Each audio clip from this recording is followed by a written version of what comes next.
Vamos iniciar então. Bom dia, Pai do Senhor. Vamos orar para a gente começar.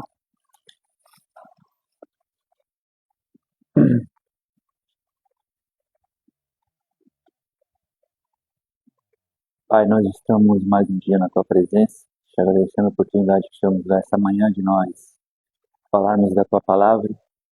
Eu peço, Senhor, mais uma vez que o Senhor esteja conosco. Deus Espírito nos oriente naquilo que nós precisamos aprender da Tua palavra e que nós possamos, Senhor, a cada dia praticar o que o Senhor tem nos ensinado aqui, no nosso dia a dia, em toda a nossa vida, nossos relacionamentos, em tudo que nós estivermos fazendo, Pai. Nós te pedimos que o Senhor nos ajude para que a gente possa estar no centro da Sua vontade, revelado pela Tua palavra. Eu agradeço pela vida dos meus irmãos que estão aqui, aqueles que estão pela live, e que mais uma vez Seu nome possa ser glorificado. Em nome de Jesus. Amém. Amém. Vamos para a última parte do nosso tema sobre o que é a igreja. Então hoje é a última parte. Oi? Pode, claro. Eu tô bem, eu sempre tô bem. É só aqui que eu fico meio estranho, mas normalmente eu tô bem. Não, não, elas me conhecem, elas sabem que tem hora que me dá essas crises de. Sim. Tamo bem, tamo bem. Amém. Eu agradeço pelas orações. E Deus, Deus está na direção de todas as coisas. Então vamos continuar orando e ver o que Deus tem para nós, né? O nosso papel é estar no meio da vontade dele, sempre. Então vamos lá, a gente vai para a última parte aqui então do nosso tema sobre o que é a igreja. Então a gente viu que igreja não é um lugar para frequentar, mas uma família para pertencer.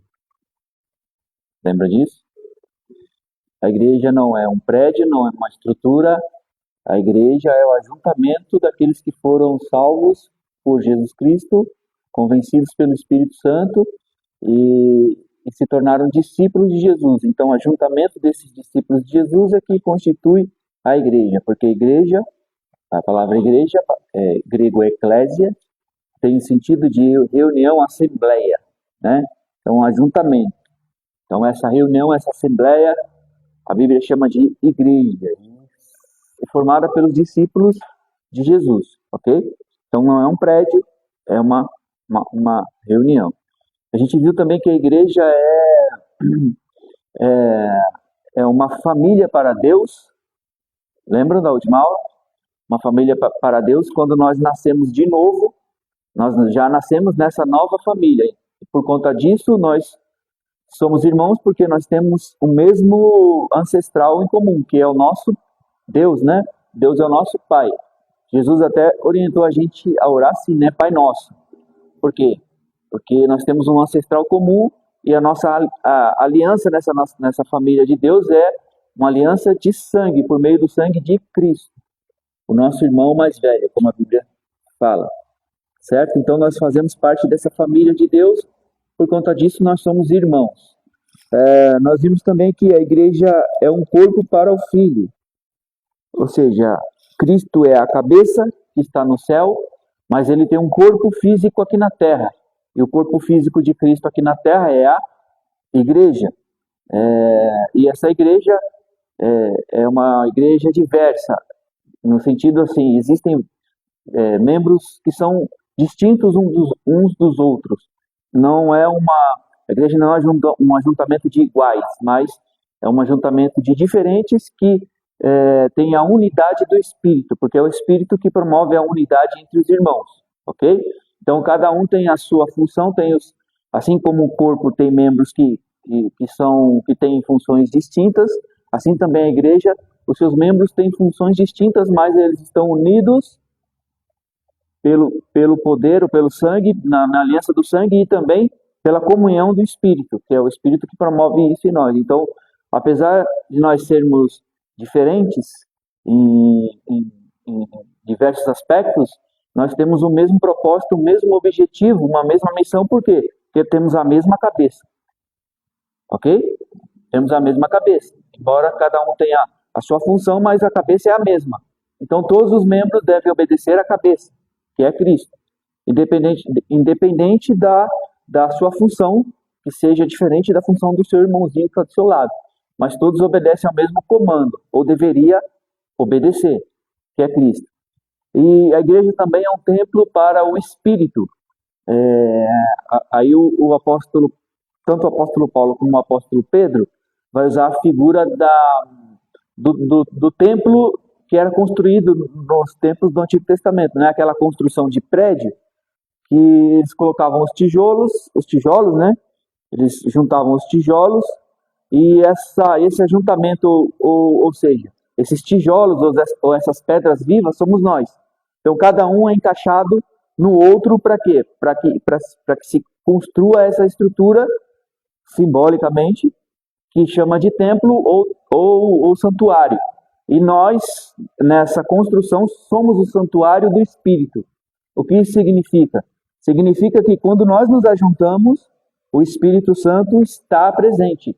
O Pai, o Filho e o Espírito Santo estão presentes. O Deus triuno está presente nessa reunião. Por quê? Porque quando nós nos ajuntamos, nós estamos construindo uma casa para Deus. Lembra que a gente leu esse versículo? Nós somos uma casa para Deus. Então, esse ajuntamento nosso faz com que Deus esteja presente. Nós temos a presença de Deus. Então, somos um templo também para o Espírito. A igreja é um templo para o Espírito. Então, eu posso dizer que, individualmente, o Espírito Santo habita em mim. E também na coletividade. Na coletividade, o Espírito se manifesta, Deus está presente. Bom dia, paz. Nós vimos também que a missão da igreja é uma missão tripla. A igreja tem a missão de, primeiro, adorar a Deus, depois, comunhão entre os irmãos, né? A edificação dos irmãos, e por último, a pregação do Evangelho.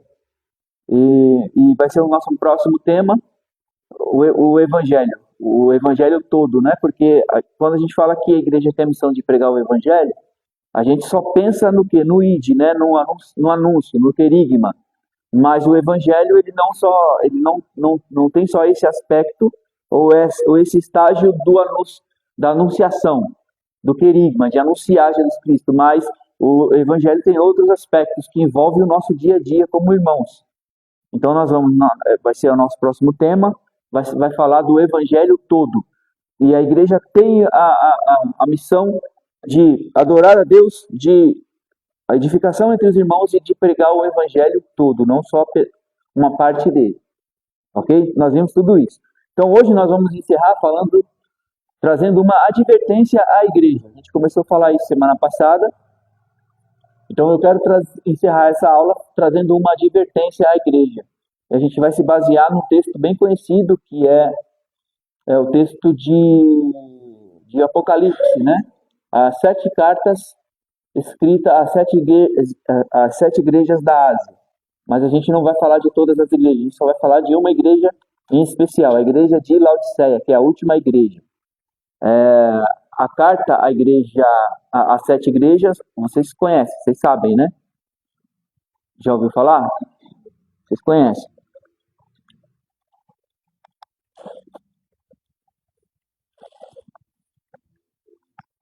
Então nós vamos basear nossa aula, uma advertência à igreja, com base na carta que foi o próprio Jesus quem disse essas palavras aqui que a gente vai ler. Ó. Foi o próprio Jesus, ok? Então está lá em Apocalipse 3, do verso 14 ao 22. O que diz? São palavras do próprio Cristo, tudo bem?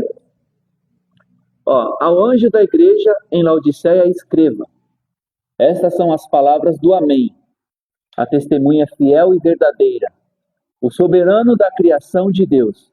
Conheço as suas obras, sei que você não é frio nem quente. Melhor seria que você fosse frio ou quente. Você diz, desculpa, eu estou pulando 16 agora lá. Assim porque você é morno nem frio nem quente, estou pronto a vomitá-lo da minha boca. Você diz, estou rico, adquiri riquezas e não preciso de nada. Não reconhece, porém, que é miserável, digno de compaixão, pobre, cego e está nu. São palavras de quem mesmo? Para quem? Para a igreja. Vamos pensar. A gente vai detalhar isso, mas já vai pensando. São palavras de Jesus para uma igreja. Ok? Olha o que ele está falando. Vamos repetir o versículo 16. Assim porque você é morno, quer dizer, você não é nem frio nem quente. Você não é intenso nem para o lado nem para o outro. Nem frio nem quente, estou ao ponto de vomitá-lo da minha boca. Você diz, estou rico, adquiri riquezas e não preciso de nada. Autossuficiência. É uma igreja autossuficiente. Não precisa de nada. Porém, não reconhece, porém, que é miserável, digno de compaixão, pobre, cego e está nu. Dou-lhe este conselho: compre de mim ouro refinado no fogo, e você se tornará rico. Compre roupas brancas e vista-se para cobrir a vergonha da sua nudez. E compre colírio para ungir os seus olhos e poder enxergar. Repreendo e disciplino, isso aqui é importante. Repreendo e disciplino todos aqueles que eu amo. Então, quando Deus nos confronta, por que Deus faz isso? Porque Ele nos ama. Assim como um pai repreende o seu filho quando o seu filho está fazendo coisas que não deveria, um pai repreende, chama atenção, é porque o pai odeia o filho? Não, é porque o pai ama. Então, Jesus está falando isso para essa igreja, olha, eu repreendo e disciplino aqueles que eu amo. Por isso, seja diligente e arrependa-se. Eis que estou à porta e bato. Se alguém ouvir a minha voz e abrir a porta, entrarei e cearei com ele, e ele comigo. A gente costuma pegar esse versículo aqui e falar e aplicar para as pessoas que não são crentes, né? Jesus hoje está batendo na porta do seu coração. Abra o seu coração para ele. A gente costuma usar esse texto para os descrentes. Mas, na verdade, Jesus está falando isso para quem? Para quem? Para uma igreja. O que isso significa? Eis que estou à porta e bato. Eis que estou à porta e bato. Se alguém ouvir a minha voz e abrir a porta, entrarei e cearei com ele, e ele comigo. Significa o que isso? Significa que Jesus está onde? Nessa igreja? Está fora. É uma igreja que se reúne, mas a pessoa principal, deveria ser o centro da reunião deles, está onde? Do lado de fora. É possível Jesus estar do lado de fora de uma igreja. E está aqui, está na Bíblia. É ele mesmo que está falando, é o próprio Cristo. Ao vencedor darei o direito de sentar-se comigo em meu trono, assim como eu também venci e sentei-me com meu Pai no meu trono. Aquele que tem ouvidos, ouça o que o Espírito diz às igrejas. Então, é uma advertência à igreja. Por quê? A gente viu, eu falei para vocês, são 7 igrejas, né? E essa aqui é a última igreja. A última igreja. Tá? As igrejas do Apocalipse. Vamos fazer então uma introdução, só para a gente entender do que se trata isso, para a gente falar de Laodiceia especificamente. As 7 igrejas da Ásia Menor são originalmente as destinatárias do livro do Apocalipse. Então, o João, por volta ali do ano 81, ele, assim que assumiu o trono de Roma, o imperador Domiciano, ele se autodeclarou Deus, né? Se autodeclarou Deus e exigiu o culto ao imperador. Então ele exigiu que ele fosse cultuado como sendo um Deus por todos do império. E a gente sabe que nessa época a igreja já existia, a igreja já estava firme e forte. E os discípulos de Jesus, todos eles, com exceção de João, já haviam sido mortos.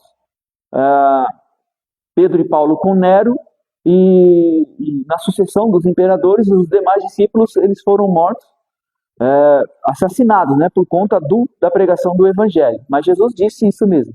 Jesus disse que os discípulos seriam suas testemunhas. E lá em Atos 1:8, Jesus disse que os discípulos eles receberiam o poder do Espírito Santo para serem testemunhas de Jesus. E a palavra testemunha ali, no grego original, é mártir. E mártir é aquele que dá sua vida em favor de uma causa. Então Jesus disse para eles que eles seriam mártires por conta do nome de Jesus. Eles morreriam por conta do nome de Jesus. E isso aconteceu, de fato, com exceção de João. Então Domiciano, ele assume o trono, ele se autodeclara Deus, ele exige adoração. E o único discípulo vivo dos apóstolos, né, vivo era João. João ele se recusa a isso, é normal de João fazer isso. E por conta disso, João, ele primeiro, a tradição vai dizer que tentaram matar ele jogando ele num tacho de óleo fervente. Jogaram ele nesse óleo fervente, só que ele não morreu. A tradição vai dizer isso. Por conta disso, dele não ter morrido, o que o Domiciano fez? Exilou ele para uma ilha, para uma colônia penal, a ilha de Patmos. Essa ilha existe até hoje, fica ali na região da Grécia. É uma ilha, era tipo de uma colônia penal mesmo, onde os criminosos que não eram mortos eram exilados, né? Eram levados para essa colônia penal, e ali eles tinham que trabalhar, trabalho forçado, trabalho duro, né? Então João, ele, por conta de se recusar a adorar o imperador, ele foi exilado para essa ilha de Patmos. E foi lá que Deus deu a visão de todo o livro do Apocalipse. Porque Apocalipse é o quê? A palavra Apocalipse, original grego, é revelação, é revelar. É você tirar o véu, é desvelar, né? Apocalipse é revelação. A gente costuma associar Apocalipse com o fim do mundo, né? Com tragédia, toda tragédia que acontece, o jornal fala um fato apocalíptico. Quer dizer, é algo... E o Apocalipse dá um medinho na gente de vez em quando, não dá? Quando a gente ouve ou assiste algum filme assim. Todos esses filmes do Apocalipse são filmes de tragédia, né? Por exemplo, cita aí algum filme que é apocalíptico, vai. Armagedon, 2012. O que mais? O Dia Depois de Amanhã. Esses filmes nessa pegada são todos filmes que são filmes com tema apocalíptico. Mas, na verdade, o Apocalipse ele não deveria causar medo na gente. Deveria causar esperança. Por quê? Porque a revelação do Apocalipse traz o quê? O final da história.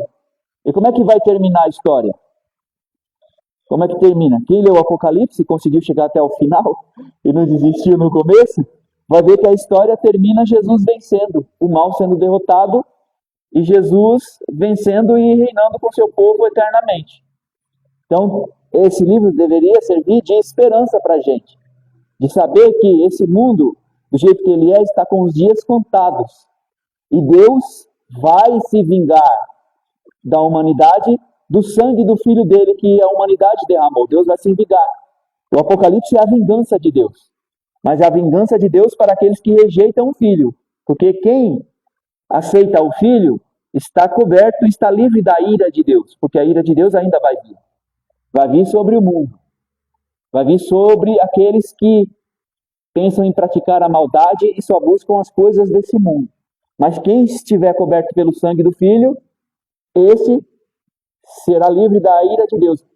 Assim como aconteceu lá no Êxodo, lembra do Êxodo do Moisés? Para quando eles ainda estavam escravos no Egito, que Deus mandou Moisés matar um cordeiro, pegar o sangue desse cordeiro e aspergir nos umbrais das portas, porque o anjo da morte viria, e quando ele visse aquele sangue no umbral da porta, ele passava por aquela porta. É Cristo, aquele sangue daquele cordeiro representa Cristo. Então o anjo da morte ou o anjo a ira de Deus vai vir, mas quem tiver com sangue no umbral da sua porta, a ira de Deus vai passar por cima. Estão entendendo? Por isso que a igreja precisa cumprir a sua missão, que é pregar o evangelho. Porque o mundo está achando que está tudo bem, do jeito que eles estão indo. Na maldade que eles estão praticando, nas injustiças que eles estão fazendo, para eles está tudo bem. Para eles está tudo certo. mas não está não, porque Deus, ele vai prestar contas. E o Apocalipse revela como vai ser isso. E não vai ser nada legal. Então quem tem que ficar com medo não é a gente. São eles. São eles. Tudo bem? Então o Apocalipse é o que? A revelação. Deus dá essa revelação para João. Só que ele pede para João escrever essa revelação e encaminhar para 7 igrejas. A gente chama de 7 igrejas da Ásia, porque da Ásia Menor. Hoje é a região da Turquia, mas naquela época se chamava Ásia. Eram 7 igrejas que elas ficavam próximas uma da outra, tipo fazendo U, assim, sabe? Era uma meia-lua. Começando por Éfeso e terminando em Laodiceia. Então era um circuito, assim. E todo o livro do Apocalipse deveria rodar nessas igrejas. Mas para cada igreja tinha uma carta que Jesus escreveu, uma mensagem. Ok? Tudo bem até aqui? Tá. Então, quem mandou João escrever foi o próprio Jesus. E é uma mensagem para aquela igreja local, e também essas cartas, no caso, elas possuem um significado espiritual para a igreja de Cristo como um todo. Por que 7? Por que 7 igrejas? Existiam outras igrejas além dessas 7? Existia. Naquela região ali, por exemplo, a igreja de Colosso. Ficava ali próximo. Mas as cartas foram direcionadas a 7. Por quê? Porque o Apocalipse ele é um livro que tem um gênero literário específico, que é o gênero literário chamado apocalíptico. Esse gênero surgiu no judaísmo do Segundo Templo, ali por volta do ano 300 a.C. É um gênero literário, ou seja, é uma forma de se escrever, e a gente precisa entender esse gênero literário para a gente compreender corretamente o Apocalipse. Então é um gênero que usa muitos símbolos, muitos códigos. Então, Jesus pediu para o João escrever, e o João escreveu nesse gênero apocalíptico, onde se usa muitos símbolos, muitos números, e todos eles têm um significado. O 7, por exemplo, tem um significado. O que é o 7? Não só no Apocalipse, mas na Bíblia. O 7 é o número da perfeição, ou da plenitude. Plenitude é algo pleno, algo completo. Então, por que 7 igrejas? Significa o quê? Quando ele se dirige a 7 igrejas, quer dizer que essas cartas servem para toda a igreja de Cristo, em todo o tempo, em todo o mundo. É a igreja plena de Cristo. Vocês estão entendendo? Não só da época, mas de todas as épocas. Atemporal. E assim, então, você veja que todos os números do Apocalipse são simbólicos. Porque número também quer dizer alguma coisa. Quer ver? Por exemplo, vamos dar nosso contexto aqui. Se eu falo para vocês que uma pessoa é 10, o que eu estou querendo dizer? Que é uma pessoa bacana, uma pessoa legal, não é isso? Quer dizer, eu estou usando o número para dizer uma coisa, não estou? E quando eu falo que a pessoa é um 0 à esquerda? Quer dizer que é uma pessoa não bacana, não, é o contrário, né? Da pessoa que é 10. Quer dizer, então, veja que os números querem comunicar. Então, ele quer dizer que ela não faz diferença para nós, né? Veja que os números querem dizer alguma coisa, e o Apocalipse usa muito disso. Então, as 7 igrejas quer dizer que é a totalidade da igreja de Cristo na Terra, a igreja de todos os tempos, atemporal, como a Fernanda disse. Tudo bem? Seguramente podemos dizer que as características encontradas nas 7 igrejas do Apocalipse representam uma realidade presente e repetida em todas as épocas dentro da história da igreja, podendo ser percebida em cada congregação local. Quer dizer que o que aconteceu nessas 7 igrejas continua acontecendo na igreja de Cristo. Continua se repetindo, de modo que a gente vai encontrar no mesmo tempo igrejas que têm as características da igreja de Éfeso, outras igrejas que têm características da igreja de Esmirna, outras igrejas que têm as características da igreja de Sardes. Vocês estão entendendo o que eu estou falando ou não? Quer dizer, essas características dessa igreja se repetem na igreja de Cristo durante a sua história e vai se repetir até a volta de Jesus. Então, o que eu quero dizer? O que o Apocalipse quer dizer? Ou seja, existem congregações hoje que se aproximam mais das características de Éfeso. Éfeso é aquela igreja que começou com todo o fogo, todo o poder do Espírito Santo, mas no decorrer da sua caminhada ela foi se esfriando, ela foi perdendo o primeiro amor, ela foi perdendo o motivo pelo qual ela fazia o que ela fazia. E isso é uma advertência que Jesus fala para ela, ó, depois vocês leiam as cartas do Apocalipse, Apocalipse 2 e 3, leiam que para a gente é uma realidade. E a gente precisa seguir o que Jesus está falando aqui, porque isso se aplica tanto para a igreja como para nós. Porque quantos de nós não começamos naquele ímpeto, né? naquela força, naquela vontade, naquele ânimo, naquele poder do Espírito, e com o passar do tempo, da nossa caminhada, a gente não vai esfriando. A gente não vai perdendo a razão pela qual nós fazemos o que fazemos. Por que você vai para a igreja domingo? Ah, porque eu vou, porque já acostumei ir, porque... Por que você canta? Por que você louva? Por que você faz parte do Ministério do Louvor ou do outro ministério? Ah, por que mesmo? Por que será? Já nem sei mais por quê. Quer dizer, perdeu. E o que Jesus fala para essa igreja, a primeira igreja Éfeso? Que você volte ao primeiro amor. Ou seja, lembra quando você me conheceu? Quando eu te chamei e você disse sim para mim? Lembra como você me amava? Lembra como seu coração ardia? Então, eu quero isso de volta em você. Então, é Jesus falando para a igreja, que serve para a igreja e serve para nós. Mas essas características a gente vai encontrar na igreja. Vai encontrar na igreja, nas igrejas locais. Tá? Ó, por exemplo, aqui, as características de Éfeso, a gente pode encontrar em alguma igreja local. Ó. Enquanto outras ficam mais próximas da conduta de Pérgamo, como também dentro das próprias congregações podemos perceber pessoas que possuem um comportamento similar ao da igreja de Laodiceia, enquanto outras claramente se parecem mais com a igreja de Filadélfia. Então, todas essas igrejas, tem uma estrutura da carta que Jesus mandou para elas. Então, basicamente, ele fala as mesmas coisas. Como é que é a estrutura dessas cartas? Jesus, ele se apresenta para a igreja dizendo alguma característica de como ele é, ele elogia a igreja, fala os pontos positivos da igreja, depois fala dos pontos negativos, ou faz a crítica para a igreja, aí ele faz uma ameaça para a igreja, fala assim, ó, se você não fizer, se você não se arrepender, você vai perder o seu lugar. E aí ele faz uma promessa, se vocês fizerem o que eu estou falando, eu prometo a vocês que vocês vão sentar no meu trono, como a gente viu em Laodiceia. Vocês vão sentar no meu trono e vão reinar junto comigo. Então ele se apresenta, ele faz uma crítica, ele faz elogio, ele faz uma crítica, ele faz uma ameaça e ele faz uma promessa. Essa é a estrutura. Porém, existe duas igrejas, no caso, duas dessas igrejas, das 7, que Jesus não faz nenhuma ameaça e nenhuma crítica. Só tem elogio e só tem promessa, que é a igreja de Esmirna e a igreja de Filadélfia. As outras, Jesus faz uma ameaça.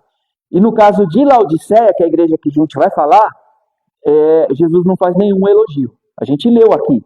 Jesus não elogia eles em momento nenhum. Em momento nenhum. Tá? Então é importante a gente saber que Jesus ele faz ameaças. Porque a gente costuma achar que Jesus é um ursinho carinhoso, né? Que Jesus ele mas é tão bonzinho, Jesusinho. A gente está completamente equivocado. Se você ler na igreja acho que é na igreja de Sardes, que ele fala de uma tal de Jezabel que tem lá, Jesus fala que vai matar ela. Jesus fala, eu vou matar ela e vou matar quem estiver junto com ela. Jesus está falando, aí vocês falam assim, mano, é sério, é Jesus falando? Jesus falando. Porque a gente costumou ver só o Jesus legal, né? O Jesus hippie. O Jesus do Solove. Mas Jesus não tem só um lado, não. Ok? Vamos continuar aqui. Você pode falar. Como assim? Sim. É quase um bilhete mesmo, exatamente. E essa é a igreja que... É uma igreja que não tem... é porque Jesus não critica ela, né? nem faz ameaça, então já reduz aí um pouco, entendeu? Aí é só elogio, e foi bom você ter falado dessa igreja, porque ela é completamente ao contrário da igreja de Laodiceia, mas a gente vai chegar lá. Até aqui vocês entenderam? Tá tudo bem aqui? Você tem alguma pergunta? Então, são características que vai se repetir na igreja de Cristo enquanto ele voltar, igrejas locais, ok? Isso significa que existem igrejas que estão próximas da igreja de Éfeso, precisa voltar ao primeiro amor. Existem outras igrejas, como a igreja de Esmirna, que a Fernanda está abrindo ali, que é uma igreja perseguida, que é uma igreja que vai sofrer, que muitos vão morrer, e Jesus não vai fazer nada para livrá-las da morte. A gente vai ver. Jesus não vai fazer nada. Jesus fala, não, vocês vão ser presos, Satanás vai prender vocês, vai matar um de vocês, mas fique tranquilo, porque mesmo que ele mate vocês, eu ressuscito vocês no final. Jesus não vai livrar eles da morte. E aí? Mas a ideia não é que tudo vai dar certo na nossa vida? Por que não nessa igreja aí não deu? Jesus vai deixar que Satanás mate pessoas dessa igreja. A ideia é tudo dar certo, né? A gente não pode ter problema. A gente tem que triunfar e vencer sempre. Explica isso para essa igreja aí. Ok? Seja fiel até quando? Até você morrer, porque você vai morrer. Ele está falando. Satanás vai prender vocês e vai matar algum de vocês. E Jesus não está falando, mas eu vou livrar vocês da morte. Não, Jesus está falando, seja fiel até a morte. Por quê? Porque aí no finalzinho ele faz uma promessa, né? Seja fiel até a morte e eu lhe darei a coroa da vida. Porque quem for fiel até a morte não vai sofrer o dano da segunda morte. Por quê? Porque o da primeira vai. A primeira morte é a morte física. É inevitável. Para esse pessoal é inevitável. Quer dizer que Jesus deixa coisas acontecerem na vida do crente. Você não vai vencer sempre, irmão. Você não vai triunfar sempre. Você não vai sorrir sempre. Você não vai ganhar sempre. Você não vai. Tem hora que você vai perder. Tem hora que parente da nossa família vai morrer. Tem hora que a gente vai ficar doente. É porque Deus não está com a gente? Não. Deus, é o contrário, Deus está com a gente. Por isso, seja fiel até a morte. Ou seja fiel em qualquer circunstância. Porque o que Deus tem prometido para a gente não embora Ele esteja com a gente aqui, mas vai além do que a gente vê aqui. Vai muito além. Tudo bem? Vamos seguir aqui. A igreja de Laodiceia, uma das 7 igrejas mencionadas no livro do Apocalipse, destaca-se não por suas forças. Porque, como eu disse, Jesus ele elogia as igrejas, mas no caso aqui, ela não tem nenhum elogio. Mas ela se destaca por quê? Por causa das suas fraquezas gritantes. E quais são as fraquezas da igreja de Laodiceia? Em Apocalipse 3, 14 a 22 que a gente leu, deixa eu respirar que eu já estou atropelando as palavras. Pronto. É porque assim, as coisas vêm na minha cabeça e vai atropelando aqui, eu acabo atropelando as palavras. Então, deixa eu respirar aqui. Vamos lá.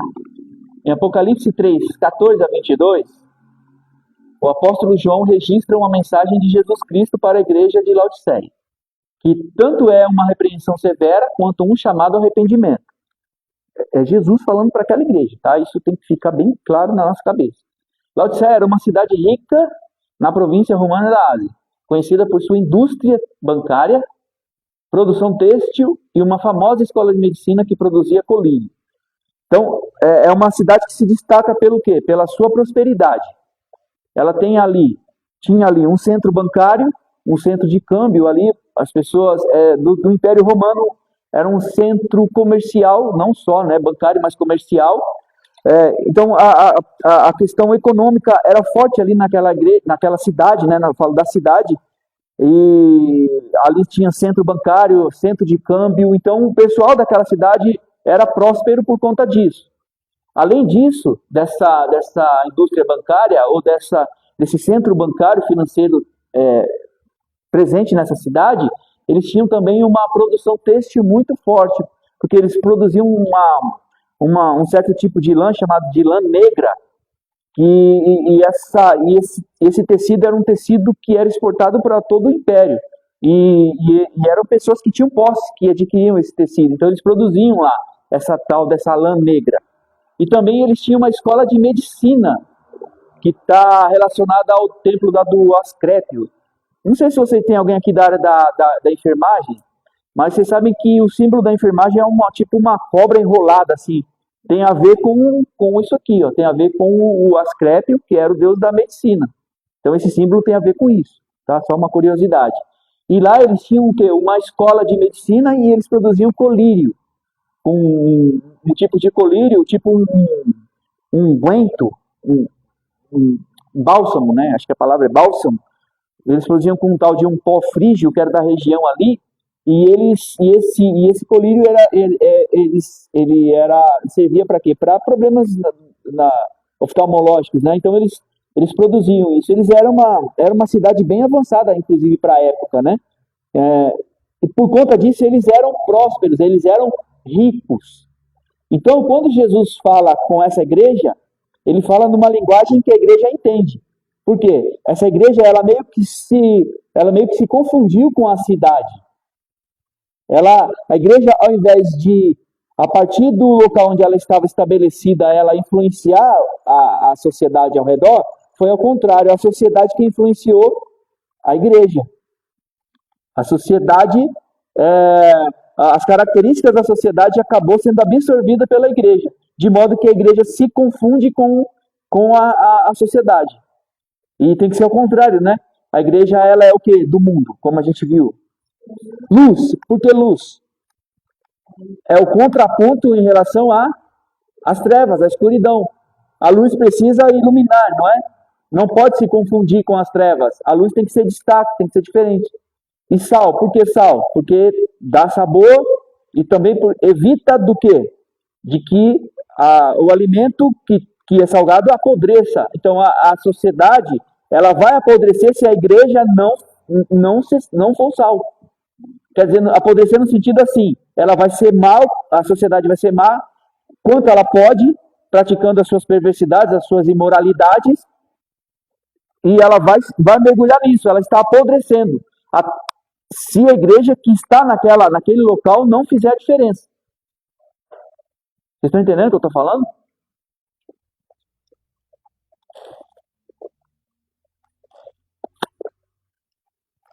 Então, era uma cidade próspera. Apesar de sua riqueza material, a igreja em Laodiceia era espiritualmente empobrecida.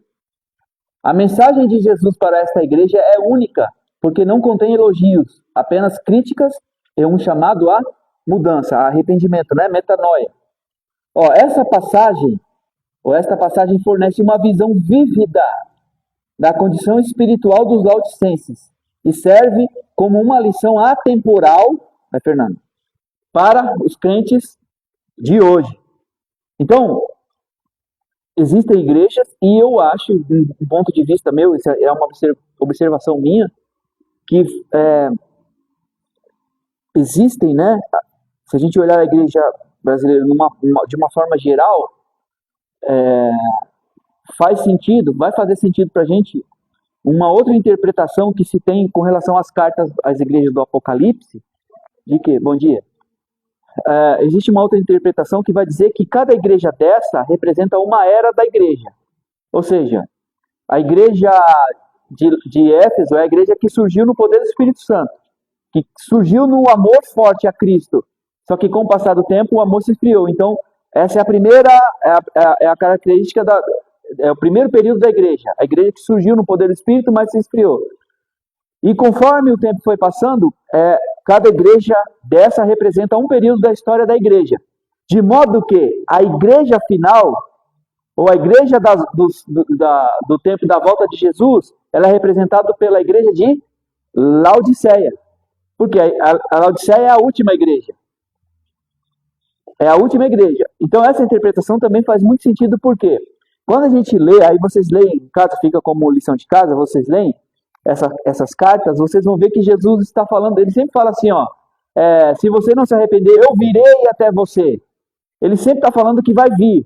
Mas na igreja de Laodiceia, ele já veio. Por quê? Porque ele está na porta batendo. Quer dizer que ele já veio, não é a promessa dele estar vindo, não. Ele já veio. Então, dá a ideia, e a gente pode pensar, a gente tem margem para pensar que a igreja, além da gente encontrar igrejas que têm as características da igreja de Laodiceia, dá para a gente entender também que a igreja que vai anteceder a volta de Jesus, ela é representada, tipificada pela igreja de Laodiceia. São as fases da igreja, sendo que Laodiceia é a última fase da igreja. E isso não é nada legal. Por quê? Porque a gente vai ver que a igreja de Laodiceia é a igreja que não é nem fria e nem quente. É uma igreja que está no meio. Isso significa o quê? A gente vai ver aqui, é uma igreja relativista, é uma igreja complacente. É uma igreja que, para não ser politicamente incorreta, abre mão das suas convicções para aceitar. Porque não é frio e nem quente. É o quê? É morno, ou seja, não rejeita Jesus totalmente, mas não rejeita o mundo totalmente, ou a ideia do mundo. Quer dizer, está em cima do muro. Vocês estão entendendo quanto isso aqui é sério? Vamos adiante. Vamos falar então das fraquezas da Laodiceia, da igreja de Laodiceia. Porque é uma igreja que não é elogiada, certo? Ela só tem fraquezas. Quais são as fraquezas então dessa igreja? A primeira, tibieza. O que significa tibieza? Falta de ardor, de entusiasmo, frieza. Então era uma igreja que não era ardente, não era intensa. Porque quando a gente fala de morno e frio, ou de quente, frio e morno, a gente está falando de intensidade, não é isso? Intensidade. O que é uma água quente? É uma água fervida, é uma água que ela é intensa no calor. E uma água fria? É o contrário, ela é intensa no frio. Então é intensidade. Então, falta de ardor é o quê? Falta de intensidade. Você não é intenso nem numa coisa nem em outra. É falta de entusiasmo, é frieza. A fraqueza mais gritante da igreja de Laodiceia era a sua tibieza, ou a sua falta de ardor, de entusiasmo, a sua frieza. Aí a gente vai ver o que Jesus diz para ela, né? Voltando lá ao texto. Conheço as suas obras. Sei que você não é frio nem quente. Melhor seria que você fosse frio ou quente. Quer dizer, ou você se posiciona desse lado, ou você já vai para o outro lado. Para mim está tudo bem, qualquer decisão que você tomar, seja quente ou seja frio. Porque se você for quente, está dentro. Se você for frio, eu esquento você. Agora, se você for morno, aí não tem outra coisa a fazer com você a não ser, aqui ó, a ponto de vomitá-lo da minha boca. Essa igreja estava causando muito mal para Jesus, porque ânsia de vômito é horrível. Não é? Não é, menino? Ânsia de vômito é porque esse dia ela estava... Você não estava, né? Com ânsia de vômito? Ou era você ou era a Amanda? Não sei quem que estava. A Amanda, né? Amanda. E é ruim a ânsia de vômito, não é? Porque enquanto aquilo não sai, você não fica bem. Imagina, Jesus sentindo isso por conta de uma igreja. Querendo vomitar essa igreja da boca dele. Ele é bem claro em falar aqui, ó. Estou a ponto de vomitá-los da minha boca. Por conta do quê? Por causa da sua mornidão. Água morna.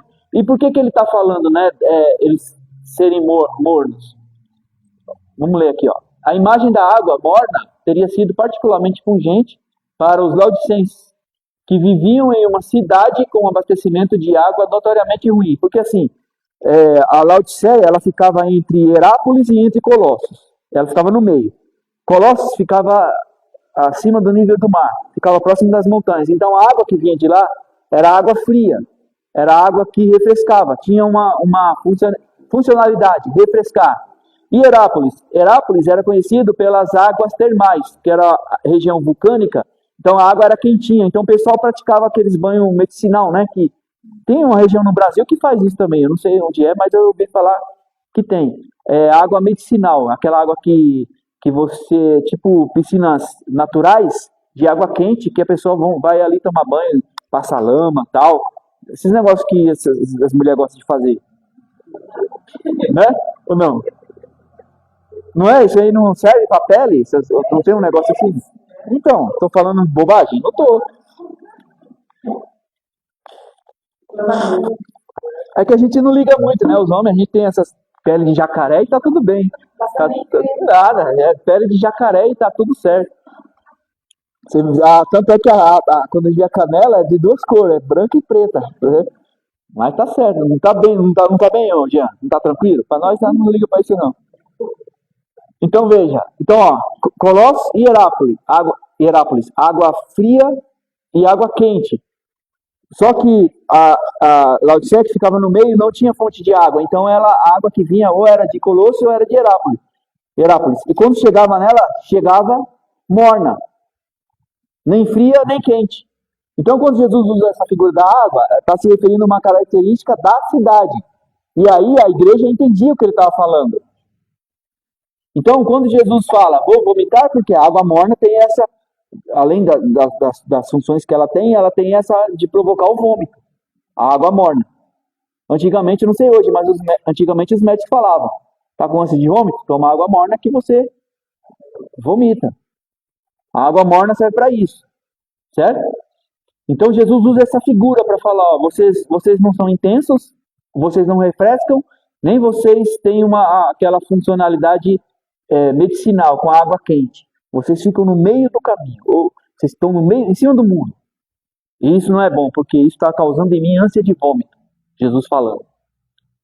Ó, ao contrário das fontes termais de Hierápolis, ou das águas refrescantes de Colossos, a água de Laodiceia era morna e intragável. Esta metáfora destaca a complacência. O que é complacência? Complacência é a mesma coisa que politicamente correto. Ou relativismo. O que é o relativismo? É você falar assim, não, isso aqui é pecado. Aí você fala, talvez não seja pecado. Talvez a gente está sendo muito radical. Isso é relativismo. E politicamente correto. Certas coisas você não pode falar mais. Por quê? Porque talvez você vai estar desagradando algum grupo. Então, para não ficar mal, para não ser rejeitado em alguns grupos, você adota o politicamente correto. Então você aceita aquela pessoa ali, ou o que aquela pessoa está fazendo, para quê? Para não ser mal visto, para não ser rejeitado. Então, complacência é isso, é o politicamente correto, é o relativismo. E essa igreja está sendo acusada de ser complacente. Quer dizer, ela não se posiciona contra o pecado totalmente, mas também não se posiciona contra o pecado, mas também não deixa Jesus de lado. Quer dizer, fica ali no meio termo. Fica ali no meio. Vocês estão entendendo o que eu estou falando, pessoal? Estão entendendo ou não? Ó, esta metáfora destaca a complacência e a falta de zelo da igreja. Eles não estavam rejeitando Cristo abertamente, frio, nem o servindo fervorosamente, quente. Em vez disso, eram indiferentes e autossatisfeitos. Quer dizer, não rejeita Cristo, não serve a Cristo como Cristo deve ser servido, mas também não rejeita o pecado como tem que ser rejeitado. Fica em cima do muro. Está sendo relativista, está sendo complacente, está adotando o politicamente correto. Então, talvez aquilo que a Bíblia está dizendo que é pecado, que está claro que é pecado, que o Senhor rejeita, essa igreja está aceitando. Em nome do quê? Do politicamente correto. Não rejeita, porque não quer ficar mal perante o quê? A mídia, a sociedade. Não rejeita, mas também não serve a Cristo. Isso é o quê? Complacência. Guarda essa palavra, complacência. Segundo, orgulho e autossuficiência. É o versículo 17. Você diz, estou rico, adquiri riquezas e não preciso de nada. A igreja está falando, olha, nós somos ricos, nós temos posses, nós não precisamos de nada. É uma igreja autossuficiente, do ponto de vista deles. Não precisa de nada, mas olha o diagnóstico de Jesus para essa igreja. Porque Jesus é que conhece a igreja por dentro. Certo? Jesus é que olha para a igreja, ele diz, quando você começar a ler lá as 7 cartas, você vai ver que Jesus é aquele que anda entre as igrejas, que conhece. Ele fala assim, eu conheço as tuas obras, quer dizer, ele sabe, ele conhece a igreja, ele sabe quem é a igreja, ele sabe o que a igreja faz, o que a igreja pratica. Então ele diz, ele que conhece todas as coisas, que conhece a igreja diz que ela não precisa de nada. Essa é a visão da igreja. Mas a visão de Jesus qual é? Mas não percebe que é infeliz, miserável, pobre, cego e nu. Então a igreja está dizendo que ela é rica e que ela não precisa de nada. Mas Jesus está dizendo para a igreja que ela é infeliz, que ela não é rica, ela é miserável, ela é pobre, ela é cega e ela é nua. As suas vergonhas estão aparecendo e ela não consegue ver. Ela não consegue ver sua própria realidade porque ela está cega. Então a igreja diz que é uma coisa, Jesus diz que ela é outra. A riqueza material dos laodicenses os levou a um falso senso de segurança e autossuficiência. Porque eles têm tudo. Eles têm tudo, eles têm condições. E uma outra característica que a gente vê nessa igreja, que você comparando com as demais igrejas, a gente vai ver que eles não eram perseguidos. Aqui não tinha perseguição. Como tinha em Esmirna, como tinha em Sardes. Não tem perseguição, aqui eles não são perseguidos. E outra coisa que a gente vê também, que não tem aqui nessa igreja, que nas outras igrejas tem, é erro doutrinário. As outras igrejas, a de Sardes e a de Sardes e a de qual é a outra? Me ajuda aí. É Sardes? Pérgamo. Pérgamo, Sardes, Pérgamo, e tem uma terceira. Tiatira. Essas 3 têm problemas doutrinários, porque haviam falsos profetas dentro dessa igreja, ensinando o erro. Mas aqui não tem também. Então olha só como essa igreja era. Era uma igreja rica, que não tem problema doutrinário, que não era perseguida. Se a gente pegar e olhar, hoje a gente encontra a igreja com essas características, e seria a igreja que a gente frequentaria, normalmente. Por quê? É uma igreja que tem condições. É uma igreja que não é perseguida. Está tudo bem onde ela está. E é uma igreja que não tem problema doutrinário. Então essa aí é uma igreja excelente. É uma igreja que ela, por si própria, ela se sustenta. É uma igreja autossuficiente. Como eles falavam aqui. Eles diziam que eles eram autossuficientes. Mas o problema qual é? O problema é que Jesus está falando que não é nada disso. Então vai mais além de você ter posses, ter dinheiro, ter condições. Vai mais além de você não ter problemas doutrinários. Vai mais além do que isso. Até porque você não é perseguido porque talvez porque você não é contra nada. Você se igualou. Então talvez seja por que essa igreja não é perseguida? Talvez ela não é perseguida porque ela faz a mesma coisa que a sociedade faz. Ela não confronta, ela não se opõe. Ela não é sal, ela não é sal, ela não salga, porque experimenta jogar sal na ferida. Experimenta para ver o que vai acontecer. Entende? Então, o fato da igreja ser próspera, dela não ser perseguida e não ter problema doutrinário, aparentemente, não quer dizer que seja uma igreja que está tudo bem com ela. Porque essas eram as características da igreja de Laodiceia. E Jesus está falando a coisa que ele não falou para nenhuma igreja. Jesus está falando, eu vou vomitar vocês da minha boca. Ele não falou isso para nenhuma outra igreja. Vocês estão entendendo? Ó, eles diziam, pelo fato deles serem ricos, deles terem prosperidade, eles se achavam autossuficientes. Eles acreditavam que a sua prosperidade equivalia à saúde espiritual. Esse é um grande erro. Pelo fato da gente ter condições de ser uma igreja que prospera, é a mesma coisa que é uma igreja saudável espiritualmente.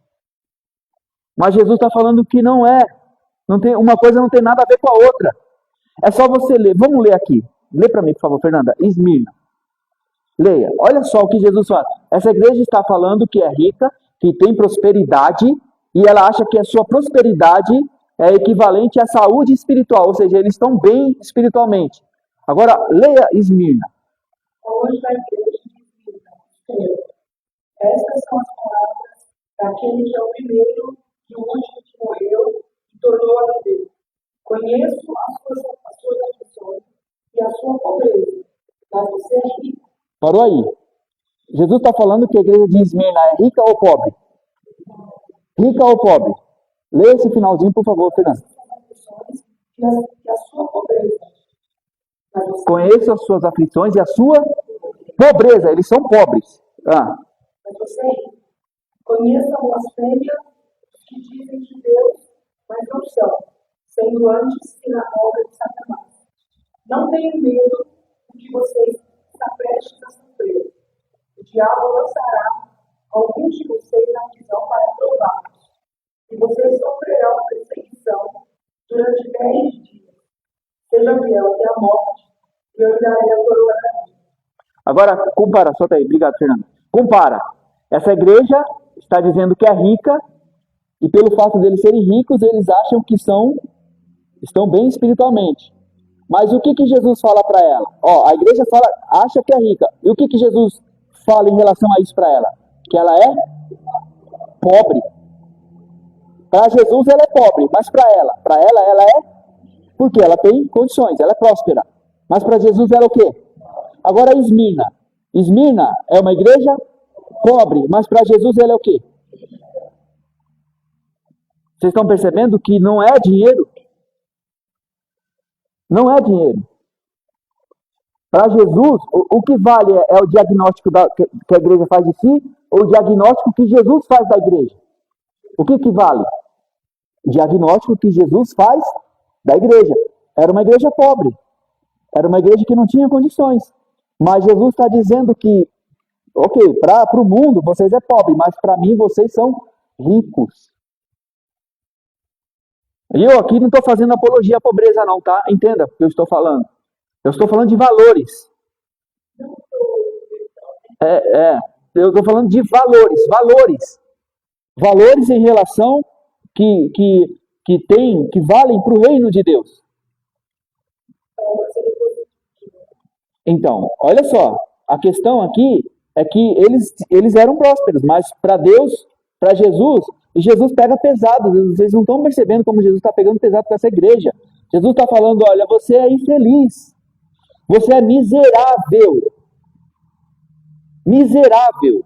Jesus falando para a igreja, vocês são miseráveis.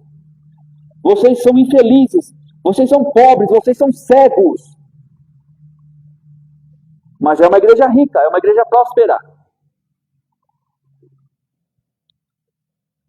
Seu orgulho, olha o problema aqui, orgulho. Seu orgulho cegava para a necessidade da graça e transformação de Deus. Por quê? Nós estamos bem, temos condições, nós não precisamos de nada. De nada mesmo? Não de nada, precisamos de nada. De nada, vocês não precisam mudar. A gente não precisa mudar. Mudar o quê? Está tudo certo, nós temos tudo. Deus está com a gente é próspero, o que a gente pede, Deus dá. O que a gente ora, Deus responde. O que a gente precisa, Deus manda do céu. Então a gente precisa do que mais? De nada. Está tudo bem, não estão perseguidos. Todo mundo aqui da região gosta da gente, todo mundo vem visitar a gente e fica por aqui. Agora, observa, o que você está pregando? Você está pregando a cruz? Você está pregando a autonegação? Você está pregando o discipulado? Não. Então talvez seja por isso que todo mundo gosta de você.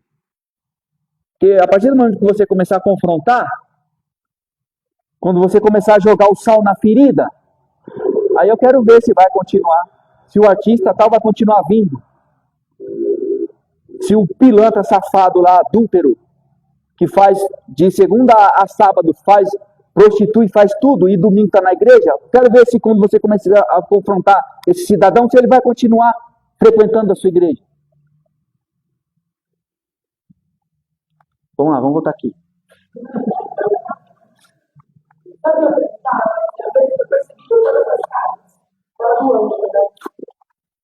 o anjo tem diversas interpretações para isso, mas a mais comum é que o anjo é o líder da igreja, é o pastor da igreja, porque a carta é direcionada a ele, como sendo o líder, tá? Lógico, tem outras interpretações. Uns vão dizer que são anjos mesmo, responsáveis pelaquela igreja. Mas não faz muito sentido porque Jesus está falando com a igreja, com a igreja física, não é com um ente espiritual. Então, e outros dizem também que esse anjo é mensageiro, porque a palavra angelos em grego é mensageiro. É a mesma palavra malak no hebraico, em grego é angelos, que é a mesma coisa, mensageiro. Então, o anjo da igreja, no caso, seria o mensageiro ou aquele que seria responsável por entregar a mensagem. Tá? Então, existem diversas interpretações, mas a mais comum aceita é que o anjo da igreja é o líder da igreja, o pastor ou presbítero da igreja, o responsável. Tudo bem? Vamos voltar aqui, ó. A terceira fraqueza da igreja de Laodiceia, falta de discernimento espiritual. Então, eles achavam que eles eram autossuficientes por causa da sua prosperidade, porque eles tinham condições financeiras. E também a terceira aqui, que Jesus fala que eles eram cegos, né? Jesus fala, vocês são cegos. Falta de quê? De discernimento espiritual. Não conseguia discernir o que é de Deus e o que é do homem e o que é do diabo, porque discernimento é isso. Para que serve o discernimento espiritual? Porque a ação, ela vem de 3 fontes. A ação que acontece numa igreja, ela vem de 3 fontes. Ou é de Deus, ou é do homem, ou é de Satanás. Existem essas 3 fontes que agem em uma igreja. Então, a gente precisa ter o discernimento. Quem é que está falando ali? É Deus? Ou é o homem? Ou o cara se empolgou e está falando o que ele acha? Está falando, profetizando do coração dele. Como a gente vê em Jeremias. Que os profetas profetizavam nos seus próprios corações. Não vinha de Deus. Deus falou assim. Quando você lê o texto, você vê Deus falando. Eu não falei nada. Vocês estão falando é de vocês. Eu não estou falando nada. É até curioso isso. Então, por quê? A fonte pode ser de Deus, pode ser o Espírito Santo falando, pode ser o homem falando, o homem emocionado falando, ficou emocionado e começou a falar um monte de coisa, ou pode ser pior, pode ser o próprio diabo. Porque o diabo também usa as pessoas dentro da igreja. Isso não... Lê a Bíblia que você vai ver. Você vai ver Paulo expulsando o demônio de uma jovem, e esse demônio profetizava, e o que ele profetizava era certo. Profetizou certinho o que acontecia. E esse demônio que usava a menina falava que Paulo era homem de Deus. Tá vendo lá Paulo? Depois vocês leiam, Atos 16. Tá vendo lá Paulo? Isso aí é homem de Deus, hein? Escuta o que ele está pregando, porque a mensagem dele é de Deus. E era o demônio falando. Era o Satanás falando, usando a jovem. Falando que a palavra que Paulo pregava era a palavra de Deus. Falando para as pessoas ouvirem Paulo, que Paulo era de Deus. E era o Satanás falando.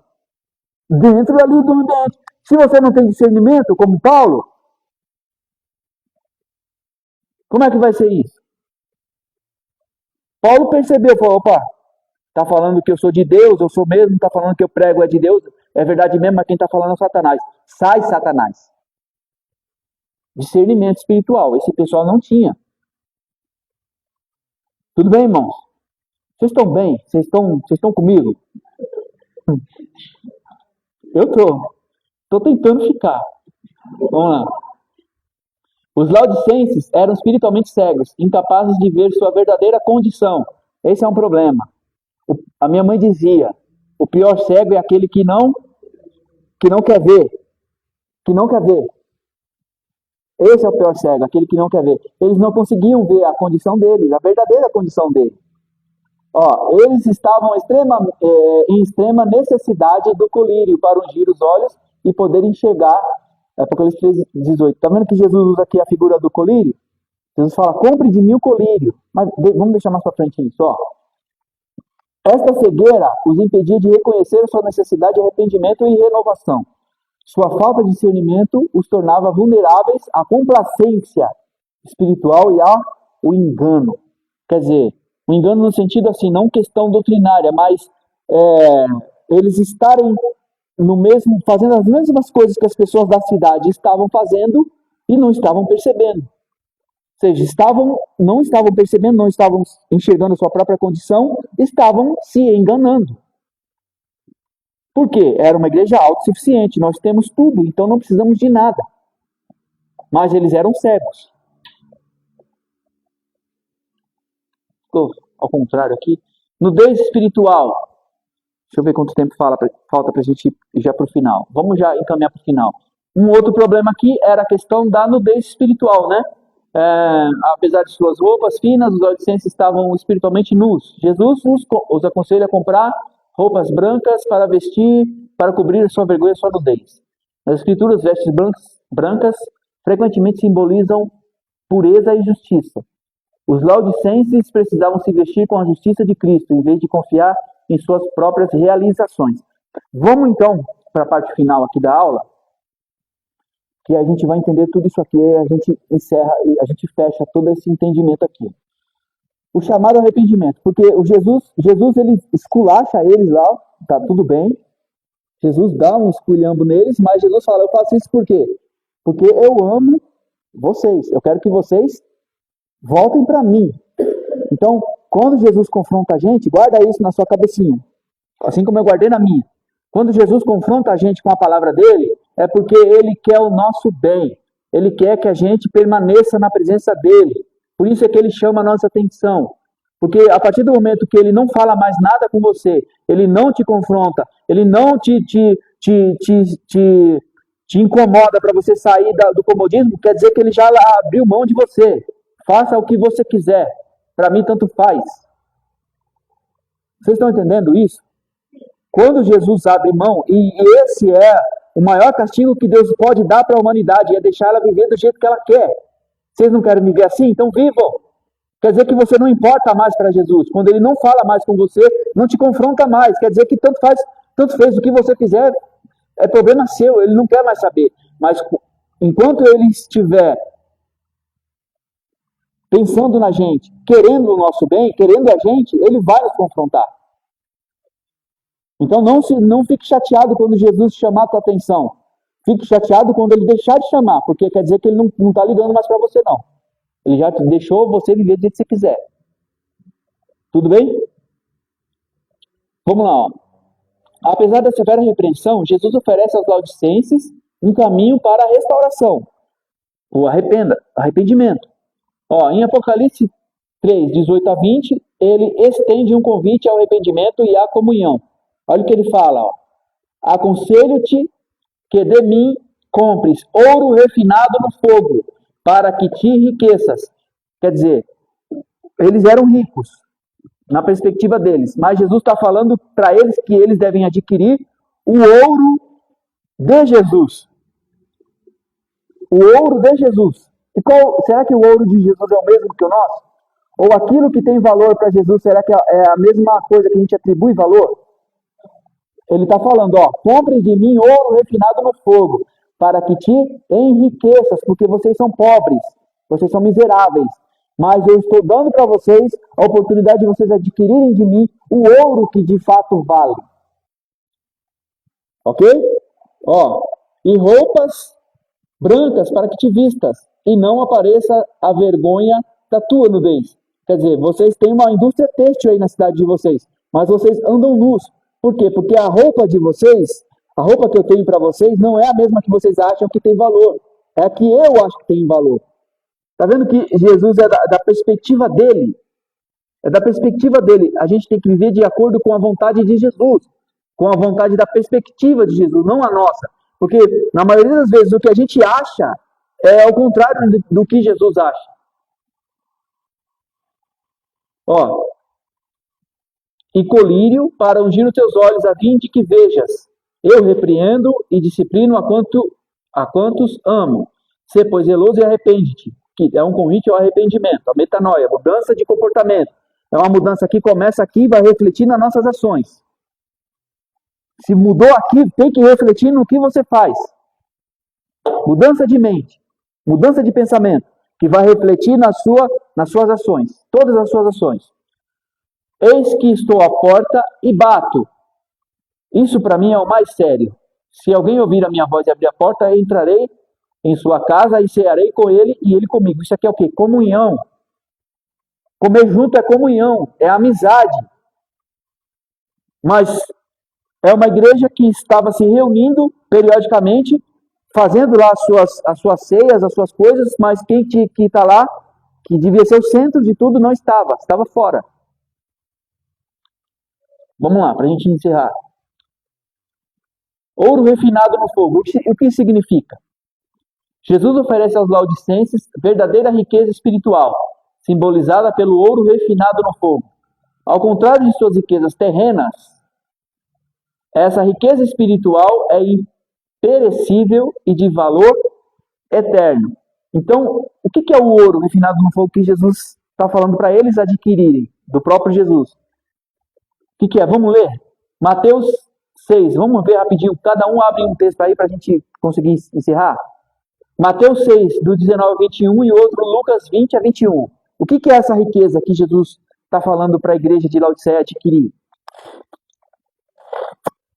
Que não é riquezas materiais. Que não é prosperidade material.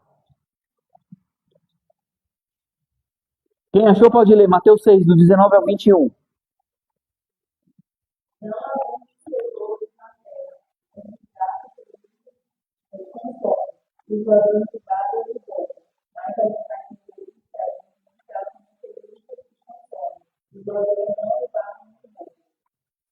Tá vendo aí? Ele está falando, não ajuntem tesouros na terra. Mas é para a gente ajuntar tesouro aonde? No céu, olha que interessante. Quer dizer que tem uma forma da gente conseguir juntar tesouros no céu? Será que é isso? Ele está falando, não juntem aqui. Porque as coisas daqui desse mundo são passageiras, são transitórias, mas os valores de vocês devem estar no lugar onde é atemporal, onde as coisas do mundo não destroem. Está falando de valores eternos. Então a riqueza nossa, ela não deve ser, ou a nossa vida não deve ser voltada para juntar riquezas aqui, porque aqui você vai morrer um dia, eu vou morrer um dia. Pode ser que um governo mude e você perca tudo. Pode ser que tudo que a gente juntou, trabalhou a vida toda, a gente perca de uma noite para outra e a gente vai morar debaixo da ponte. Como existe casos de muitas pessoas que tinham tudo e hoje estão morando debaixo da ponte. Por quê? Porque as coisas nesse mundo são passageiras, as coisas mudam, mas o nosso coração e a nossa vida deve estar voltada em juntar tesouros aonde? Aonde essas coisas daqui não afetam. Ele está falando aí, onde o ladrão não rouba, não é isso? Onde a ferrugem não corrói. Então, a nossa vida deve ser voltada para buscar valores que transcendente, que vai além. Conhecimento de Deus, pronto, é isso. A sabedoria é essa, conhecer a Deus e viver com Ele. Aí você vai falar, mas você está falando que a gente tem que ser tudo pobre. Eu vou ter que repetir tudo de novo? A Coreia que cada um sair da nossa bolha, né? Porque assim, se fosse sobre propriedade, sobre riqueza, sobre prosperidade. E aquela senhorinha que tem sertão, que não tem que lá, não tem temporal, não tem nem fazer tudo. Então, essas são as pessoas ricas para Deus. Essas pessoas que estão lá. As irmãzinhas que não tem nada, não sabe nem ler, mas quando dobra o joelho, o céu se move. É a mesma coisa da que a gente viu nessa comparação da igreja de Esmirna. É uma igreja pobre. Não tinha muitos recursos. Mas quando Jesus olhava para ela, Jesus falava assim, eu amo essa igreja ela é rica daquilo que importa. Comunhão, amizade, relacionamento com Deus. Sabe? Então, a nossa vida não deve ser voltada a buscar as coisas. Meu Deus, a gente não entendeu isso ainda, meu Deus. Ô Pai, me ajuda. A gente vai viver a vida toda buscando as coisas daqui desse mundo. Sabe? E de repente a gente morre, fica doente e morre. E aí, o que você tem? Lê o outro texto aí, vai. Vai completar o que eu estou falando. Lê. Aqui, ó. Lucas 12, do 20 ao 21.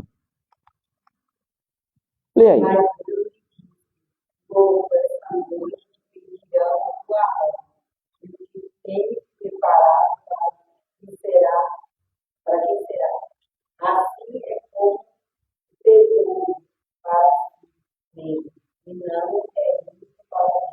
Tá vendo? Deus está falando, o cara que construiu o celeiro, plantou e colheu bastante, e aí o celeiro era pequeno, aí ele derrubou o celeiro, construiu o celeiro maior, e ele estava ali todo satisfeito. Olha o que eu tenho, olha o que eu possuo, olha como eu tenho posses, eu não preciso de mais nada. Aí Deus fala, louco, você é louco, você é, como diz o rapazinho lá, você é biruleibe, você não tá legal, churuco, você não tá legal. Por quê? Porque essa noite vão pedir a sua alma, quer dizer, você vai morrer hoje.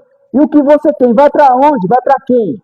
Você passou a vida toda construindo, você morreu. O que você tem vai ficar aqui. E agora, você vai abrir os olhos do outro lado. E o que você tem lá do outro lado? Ixi, eu não tenho nada, porque não deu tempo de buscar as coisas de lá. Só que as coisas de lá que vão durar para sempre, não é as daqui. As daqui vão ficar aqui. Aí ele fala, no finalzinho ele fala, há pessoas que elas são ricas para si mesmas, mas são pobres para Deus. Não é isso que ele fala no final? Quer dizer, Deus ele olha para as pessoas e fala, você é pobre, você é rico. Mas o que é uma pessoa ser pobre para Deus e ser rico para Deus? Nós já falamos, nós já vimos valores que vão além das coisas daqui.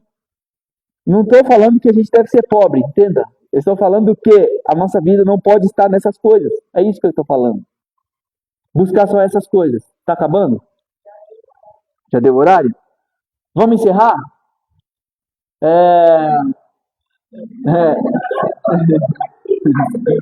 Ó, roupas brancas quer dizer o quê? É a justiça de Cristo, é não achar que eles são... Porque o comportamento deles é como o comportamento dos fariseus. Que os fariseus... Aí, esse texto aqui é a parábola do fariseu e do publicano. O fariseu era aquele religioso que achava que por orar 3 vezes por semana, orar 3 vezes por dia e jejuar, eles eram merecedores da salvação.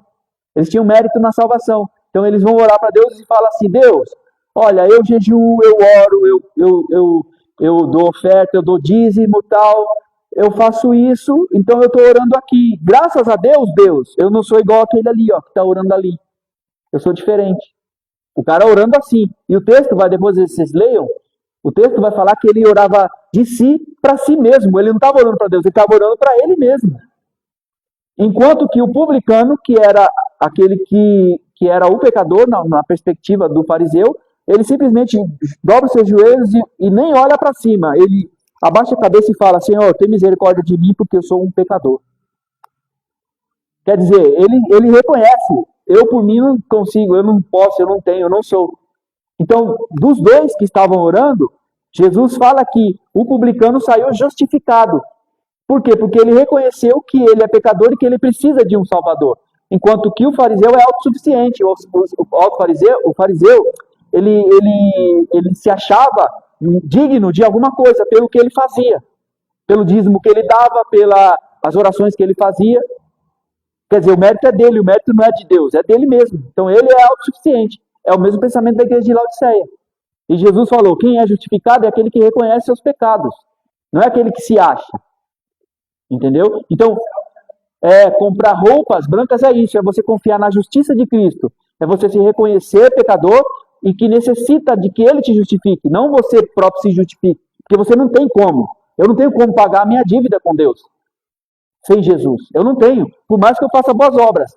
Por mais que eu seja aquele que faça as melhores obras do mundo. Mesmo assim, a Bíblia ainda vai falar que as minhas melhores obras são como trapo de imundícia para Deus. Porque não é sobre mim, não é os meus méritos. Os méritos são totalmente todos de Cristo. Então eu tenho que reconhecer isso e falar, Senhor, eu preciso de Ti. Porque sem Ti eu sou uma desgraça. Sem Ti eu sou um pecador miserável. Sem Ti eu sou capaz de fazer as maiores barbaridades. Eu preciso de Ti. Tudo bem?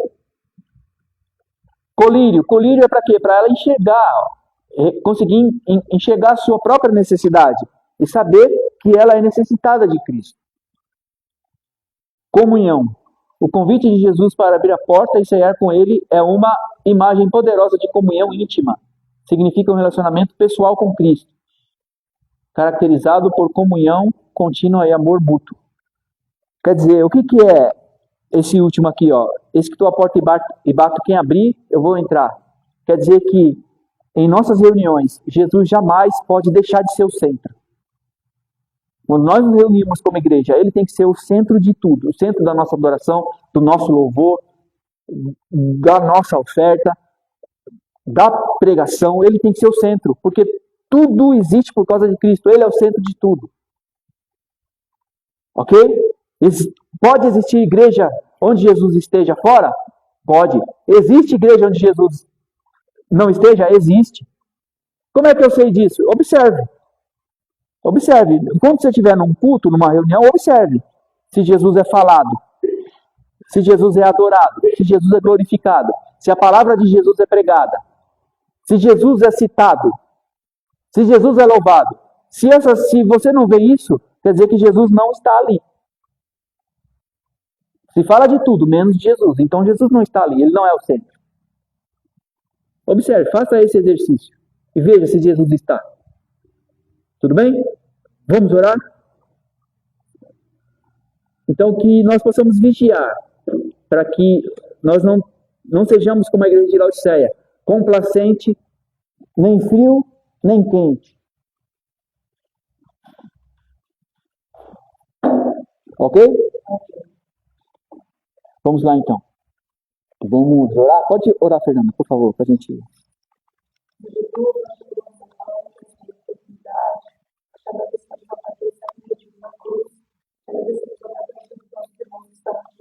Quando nós louvamos por essa palavra, por este ensino, Pai, que nós possamos guardar na tábua dos nossos corações, que possamos aplicar, Jesus. Que o teu Espírito, Senhor, esteja conosco todos os dias, em todos os momentos que guiamos as nossas ações, guiamos os nossos pensamentos, que a tua graça seja manifesta em nós. Nós te louvamos, te agradecemos, em nome de Jesus. Amém. Deus abençoe. Vamos tirar foto, tá? Não vamos esquecer. E semana que vem a gente vai falar de outro assunto.